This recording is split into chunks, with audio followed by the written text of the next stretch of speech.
Welcome back. Welcome in a special edition of Country Roads Confidential at EerSports.com, part of the Paramount Podcast Network. I am Mike Casazza, welcoming in Chris Anderson. Chris, guess what? What? I got in a fight. I'm glad to hear it. Toughen you Got up a little two, bit. actually. Two of them. Yeah. Some people know about this listening. Many people probably not listening know about this too. Did share it with our subscribers on the VIP side because I was gone for quite some time last week. Also, a lot of June. So let me stop here for a second and talk to the guy who made this work. That would be you, Chris. I was kind of derelict on some things just by vanishing because I had to get ready for this tournament that I was in. And I don't know if anybody even noticed because I did my thing and everything was really smooth during a massive month. I don't think I'm going to be able to renew my recruiting guy card because I missed all but one of the camps this year too. Fortunately, my 2021 is laminated, so maybe I can fudge like a fake ID and get it going again for 2023 because I don't think I earned it in 2022. But my hat's off to you for putting up with my nonsense and keeping things going here too. And if you've got a problem with that, I dare you to do something about it. Could I hop in here? Because you want to know who there's the most capital of S's. Someone made the joke that your recruiting card was gone. No. Yes. Yeah. Everybody was wondering where you were at camps because, I think there was a couple years there where, you and I were together at every single camp, walking around together, talking to people together. You were writing stories. And then this year, but where's Mike? Where's Mike? It started with a couple people asking me for the first couple camps. Then you showed up to the one camp. You and Cameron hopped in for me when I was blowing the Little League World Series. But then I came back for 3 more camps after that. And I was like, wait, Mike's gone again? Where is he? And then, yes, the capitalist of S, someone said that recruiting card is gone, but he was probably trying to get rid of it anyway. I said, you know what? I might need actual proof that he is out having these fights. I think he might just be skipping out on the recruiting camps. You saw the footage, Chris. That's where I was leading. I was like, are you going to let everybody know that there's actual footage of these things? There is. It's been shared with our VIP board. Saturday went really, really well for me. Long story short, I competed in the 2022 Thai Boxing Association Classic. It's a national championship tournament. It's the largest in the Americas, I believe. 1,000 fighters, over 800 fights across 4 days. I competed in the senior men's welterweight division because I'm a senior, which is a heck of a thing to say, but also a heck of a thing to put yourself through here too. Preliminary fights, started cutting weight back in February. And you'll remember, because I was carrying this podcast, as my doctor said, not a joke, I was carrying this podcast. I acquired a hernia and needed an operation in November. It's still one of the highlights of my life, learning the bad news that I have a hernia because I was carrying the podcast, according to the doctor. Had the operation, was out for 6 weeks, came back in January, and got this crazy idea in my head based on having done this for a little bit that I was going to try to compete in this and got myself ready. Preliminary in May, preliminary in it would have been in early June, and then had the real deal Saturday and Sunday, which means I won one and I went to the championship round. Couldn't avenge your Little League World Series, Chris. I tried like hell, but I lost on a 2-1 decision in the championship, 2 rounds to 1, 3 2-minute rounds. But man, the time of my life that I'm still piecing together bits and pieces of. And I'll say this: you're one of the few people in my circle of friends that like I was kind of open with about this stuff, and that also like engaged with me because I think I got weird. I know I got weird. And some people are just like, I gotta stay away from that guy. I'll leave him alone, or he's busy, or he's doing this or that. But like, I think I sent you fights from different times, whatever, too. Except I did not send the one Sunday. I thought I did, but you told me earlier that I hadn't. You're like, how'd it go? What happened? I was like, you didn't hear. I could have lied. I should have lied maybe, but did not win. And Sunday was just a fiasco because I fought early and my teammates fought throughout the day.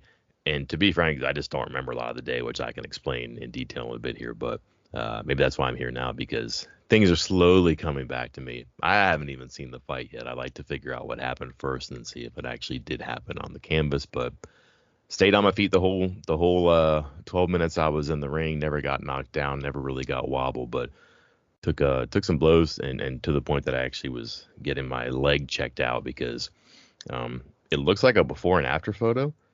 Like my right leg looks like it did, before I went to Iowa last Wednesday. And my left leg looks like it did before I lost 40 pounds, right? Because I got kicked so hard on my left leg by the guy who ended up beating me that low kicks are lethal in kickboxing and Muay Thai. And this guy definitely won his belt at the expense of my left leg. So I will not be walking around the field for recruiting camps anytime soon. That is too bad. That is too bad because you were sorely missed out there. Needed another perspective, especially I think. And the worst part, at least for me, was I think there was the one camp I missed was, as it was put to me, not the most efficient, but the best bang for your buck, maybe. Like I think there was like 100 or so people there, and I think they extended 5 new offers from that camp, 4 new offers. Mm-hmm. And meanwhile, I think I came back and went to the final 1-day camp that had 420 some people there that I had to try to keep track of. It was a lot. And so, yeah, I think I would have absolutely traded had I known which one was going to be which, because the 400 one is no fun, and needed your perspective out there, your summaries for that. But I am glad to hear that for the most part you had some successful fights and didn't get beat up too bad. I will note you said you let me in on all this information, all the videos, talked to me about it, and I didn't shy away from it. This is the very first time I'm hearing of the senior division there, Michael. Were you keeping that out on me? Oh, really? So here's what happened. I've trained for a while, just like working out where I work out, and just something I got into a while ago as a hobby that turned into this. But I didn't want to fight because where I go, a lot of the people are younger than me. I'm certain I'm the oldest person who's there. I just turned 42 on Tuesday, if you're wondering, because I'm a senior, like I said. On Wednesday, I'm sorry, I think I might have said Tuesday. Cobwebs, turned 42 on Wednesday. And when you spar and you work out with people who are half your age or maybe a little bit older, you can tell the reaction times are just different. And by the way, they're more fit and they are more resilient. So I was thinking that's not a great thing to go in a thing where you might have to fight 2 or 3 times in 2 or 3 days against somebody, but they're quicker than you're going to recover quicker. They're not going to carry one day to the next quite as well. And then like when I finally said that out loud once, my coach popped up and said, "Hey, I got something for you." And the more I thought about it, the more I was like, why can't I do that? Like, it makes everything equal, right? This was not Akron against Alabama, right? This was like Akron against Toledo, or maybe Alabama against Georgia. How's that? Yeah. It was more to my style. So yeah, I was a senior. I still am a senior, but I competed in the senior. It was a 4-person bracket against some dudes, like some guys that were one was 5'5", which doesn't sound like much, except he's been training for 7 years, and his walk around weight is 176, 177, he told me. And he had to make 147 to fight. That's no joke. And he looked like he was cut out of a muscle magazine. One guy's my doppelganger. I'll share some photos and videos online. One guy was like the Spider-Man meme. That's actually the guy who I fought and beat in the first round. The guy who beat me was the guy I just mentioned initially. And then there was a guy who was actually above us. We were welterweights. There was one person above us. But because the other person in his bracket dropped out early, they moved him down. He was 6'1". So you have a 5'5", 2 5'8", and a 6'1" guy in the one bracket. And you don't know until Thursday who you're fighting on Saturday. It's kind of crazy. It's nerve-wracking. You're trying to prep for everything. You don't know who you're going to get. Not only that, but it's a mixed bag because everybody's different. You don't know if they're left-handed. You don't know what they do. You've never seen them on film. People are kind of cagey about hiding their secrets, especially on social media being what it is right now. So not a lot of seniors, but a couple of good ones here. People I trained with that I went with, one guy won the championship in a division that's 2 above mine, but he went 4-0 with 3 knockouts in 4 days, and he was in the C regular adults. And the difference between the stamina and the power of guys that were in those division to me was striking. And I was like, I'm glad I'm not in that group there. I'm quite happy taking the senior status here. All right, so tell me about your fighting style. Are you because this is my understanding, at least off of the clips that I saw, like everything. Ooh, let me hear. Not everything's fair game, but it's for those who don't know, like there's kicking involved, there's punching, obviously. There's also kicking involved. I'm not entirely sure how much like act because I think when you grapple, like they break it up almost like a boxing match, right? Clinching is legal as long as you're active. If you're not active for a little bit, and that means you're not throwing knees or elbows, which were legal for the first time for me, which I turned out to love. But once you're stationary, you're not doing anything. If you're just sitting there to get some air, the referee will break you up and All make right. you fight again. So what's your fight? What's your, there's when you talk about MMA guys like, this guy's, he likes to fight on the floor. This guy's more of a boxer. This guy is a wrestler. What's your style? Where are you most comfortable? I move forward, maybe too much. You want to control the middle of that ring if you can, and you do not want to be retreating because the way they judge you is points, and you score with hits, and you score with clinching and controlling, and you score with dumping people. So you can punch, you can elbow, you can teep, you can kick, and you get points as long as you contact. You're good. If you're dancing around and not doing anything, the judges get mad about that sometimes. You're not controlling the fight. So if you have good balance, good posture, and good control of the ring, and you're scoring, you're going to be fine. I move forward a bunch because I'm not a great defensive fighter, which was evident in the second one, which we'll get to. But I like to go and force the issue if I can. And I'm pretty good going up high, down low, or down low, up high. Like I can go punch to kick and kick to punch. And I try to set up my right hand. And the thing that I got good at late in my training was my footwork, which was let's use fakes and feints to make them think something and then not really show them anything, but back up and then circle around. And then when you back up, that's one thing. They might come and get you. When you back up and circle around, they stand still. And when you circle around, you can really launch with a left or a right, depending on which direction you're going in.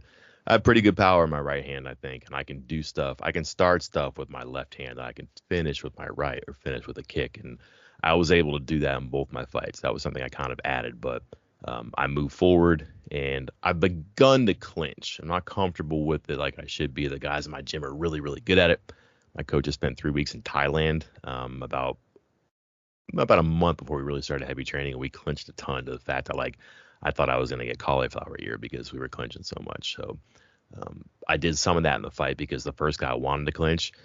The second guy wanted nothing to do with my clinch because he had scouted me and he just kept putting his hand in my face and pushing me away when I wanted to. So I had to come up with a plan B, which was not good. The second guy had a really good game plan that just worked out well, and it turned out to be more of like a violent chess match is what people have called it, which is kind of cool. But his tools were a little bit better than mine because I like to go forward and he was staying away from me. So what's next? You got any more fights? You're going to continue to do this, or was this a one-time thing? It was a one-time thing, but you do it, and man, it's something else. Like the training's hard. The training is hard. Like just to give you an idea, like I'm reading from the thing here right now. It's a 10K every day, and when you're not running a 10K, you're running sprints, and when you're not running the sprints of the 10K, you're running a long run.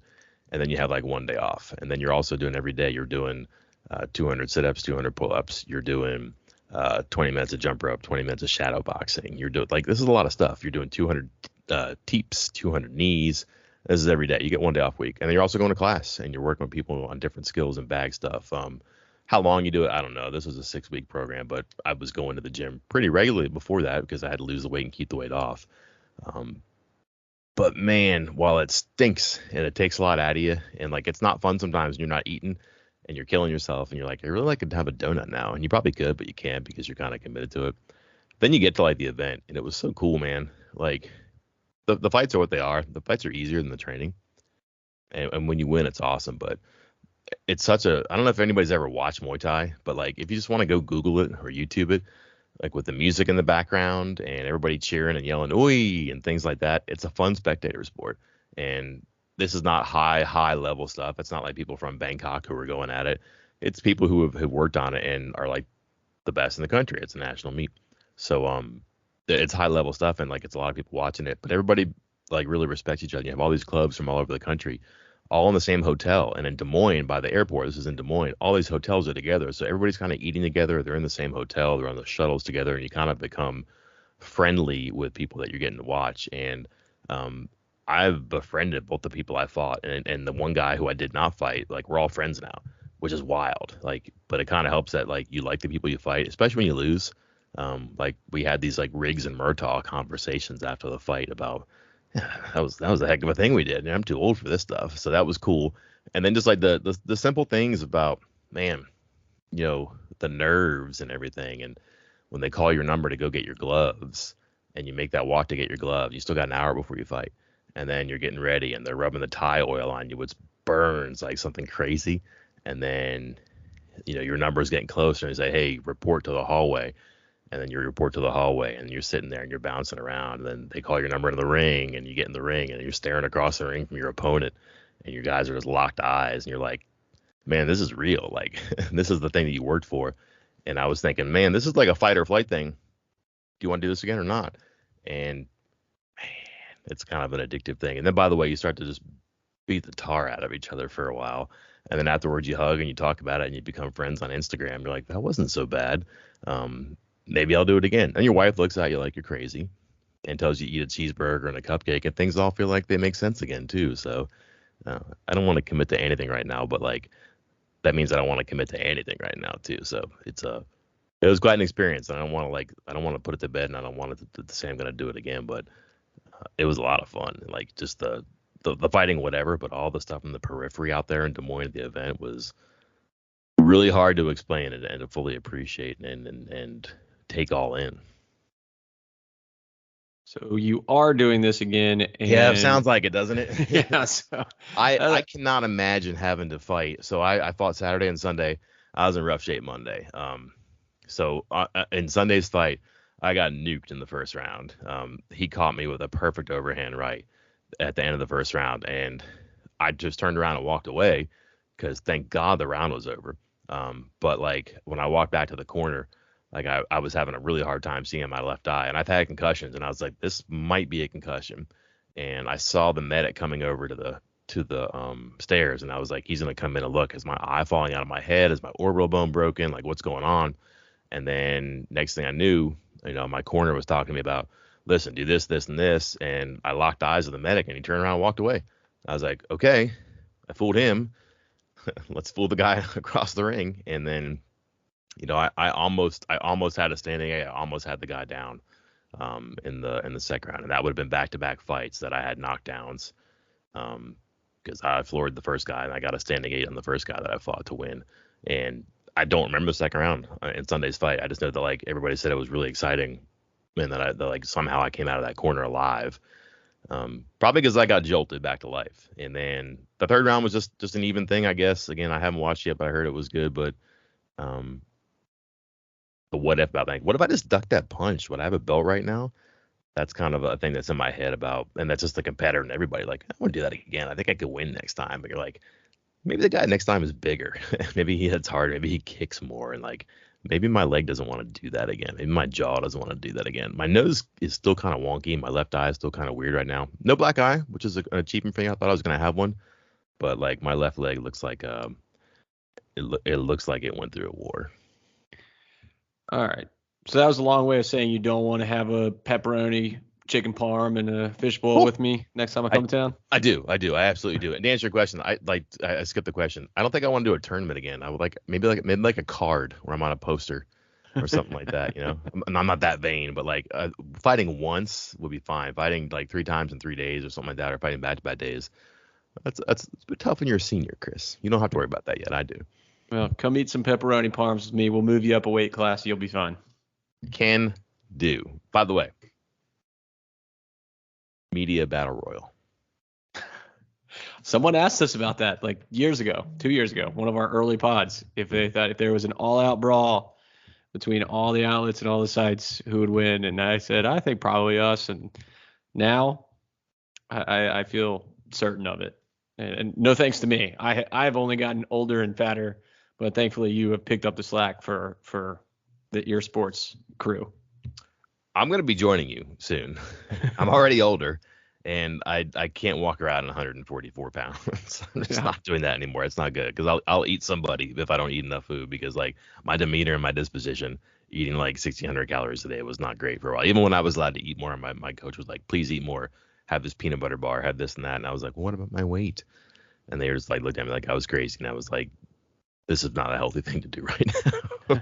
So I'm looking forward to binging here too. So that should be good. Yeah. But yeah, I think we could do it. We could do tag team. And you could dump me over the rope too. I wouldn't get mad at you. Okay. Like if we threw somebody over the rope, like if we saw, I'm trying to think of somebody in the media we could mention. Who do we like? Everybody. That's a short list, everybody. right? Yeah. There's gotta be some. If we saw Justin Jackson in the corner and you and I double teamed him and threw him out of the ring, I would be okay if you threw me out of the ring, Chris. Yeah, I was gonna say, is this gonna be like a WWF style thing where like I accidentally throw you over the ring and then you come in and we start arguing and then your wife comes in and I go to hit you and I accidentally knock her over and then all of a sudden we're feuding? Is that what happens? Well, here's what happens. My wife would come in and brandish a chair. You would back up. She'd hit you. Me. Because she has had enough of my stuff right now, I promise you. And then I would have learned my lesson. There you go. Well, only one way to find out now. We'll have to initiate a ruckus sometime soon. But hey, also, thanks to everybody who's listening to this that has chipped in. I shouldn't say chipped in, chimed in, whether it was Instagram or Facebook or Twitter or on the boards about just watching and cheering or just, I guess, like applauding or admiring. I wasn't ready for that stuff. Again, I kept this pretty quiet, but it did get out a little bit. Some of that was my own and some of it was just spreading. I haven't had a chance to say thanks to everybody, but thanks to everybody who did something like that. It means a lot to me before, during it, and especially after. I kind of get emotional about it sometimes. I did get hit in the head, so forgive me, but like I'll try to make it right with everybody there too. But I just want to say thanks to everybody, and especially to you, Chris, for like I said, holding it all together while I was doing something crazy. But things did not go out of control while I was gone, because as always, you had a grip on everything. Yeah. No problem. Glad to have you back. We'll see if I can talk to the recruiting council about getting you back, getting your card back. And, next year you can just cover all the camps yourself. It'll be fine. All right. That's fair. All right. Well, as they say in the old folks home, it's time to go watch Matlock. Until next time, I'm Mike Casaza. And I'm Chris Anderson. Talk to you later.